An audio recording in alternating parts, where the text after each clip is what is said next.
Welcome to Sri Shiksha Sadan online classes. We are feeling pleasant to teach you in online class.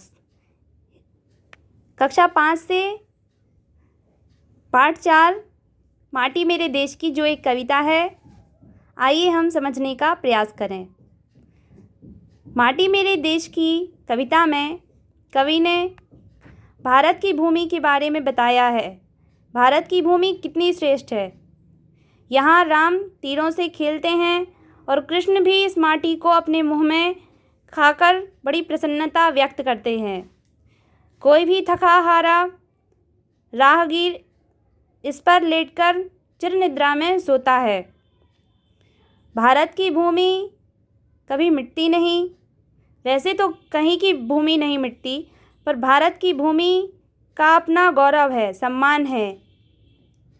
Bharat की भूमि की महिमा बहुत ही अपार है और भूमि जो है वह अपने गुणों के कारण भारत की भूमि की महिमा अपार है। यहाँ मिट्टी के अलग अलग रंग हैं, सुनहरी, काली, सफ़ेद। और हमारे भारत की भूमि की सुगंध इत्र के जैसी है और यहाँ की हरियाली तो देखने के योग्य है। भारत की मिट्टी से जो दीप बनते हैं, उन्हीं से तो दिवाली रोशन होती है।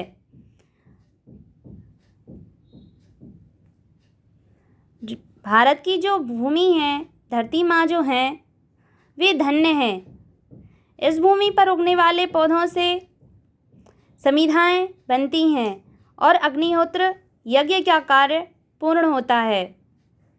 धरती पर जो भी ऋतुएं आती हैं, उनकी शोभा वर्णन नहीं की जा सकती।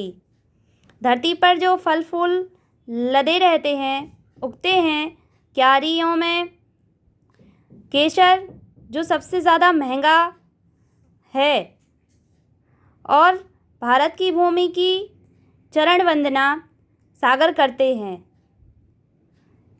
इसमें सुख भी हैं, दुख भी हैं, जैसे रात और दिन।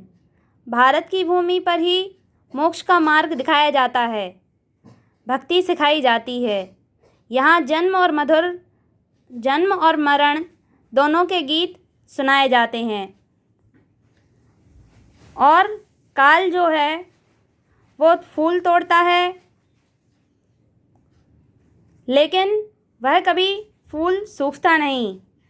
धरती हमेशा हरी रहती है, हंसती रहती है, और मृत्यु सदा भूखी रहती है। मानो इसमें दुख बहुत हैं, सुख भी बहुत हैं। जहाँ संपोषण और स्तवन यहाँ के बाग हैं, बागीचे हैं। भारत की भूमि की श्रेष्ठता जितनी गाई जाए उतनी कम है। धन्यवाद।